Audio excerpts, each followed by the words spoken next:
कौन है बाबूजी राठौड़ और क्या है इनका इतिहास? अब बाबूजी बचपन से ही बड़े खूबसूरत और बहादुर थे। उनकी खूबसूरती के और बहादुरी के चर्चे बचपन से ही आसपास के राज्यों तक होने लगे।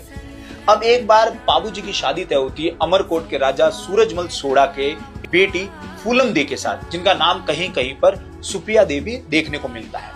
अब बारात जानी थी, लेकिन बाबूजी के पास एक सुंदर घोड़ी की कमी थी और गांव वालों ने बताया कि एक देवल चारणी, उसके पास एक सुंदर घोड़ी है, आप उनसे मांग कर ले आओ। वो बाकियों को तो देगी नहीं, लेकिन आपको जरूर दे देगी, क्योंकि आपकी दरिया दली के लिए सब आपके दीवाने हैं। अब बाबूजी जाते हैं और देवल चारणी से वो घोड़ी मांगते हैं। देवल चारणी कहती है कि मैं घोड़ी तो आपको दे दूं, लेकिन अगर मेरी गायों को कुछ हो गया तो मेरे पास एक ही घोड़ी है।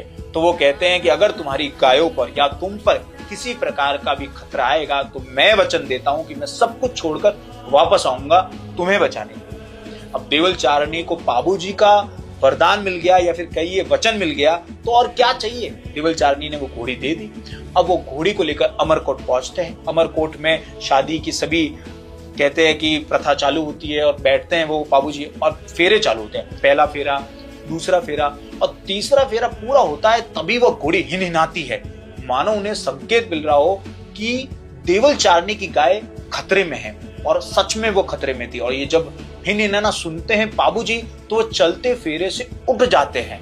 जैसे पिता एक होता है, वैसे बाबूजी का भी वचन एक है। और अगर आज मैं यहाँ से उठकर नहीं गया उन गायों को बचाने, तो मुझे ना तो परलोक में जगह मिलेगी ना इस लोक में। और वे उस घोड़ी पर बैठते हैं और गायों को बचाने के लिए निकलते हैं। अब बात ये थी कि देवला चारणी, जो देवल चारणी थी, उनकी गायों को जिंदराव उठाकर लेकर चले गए।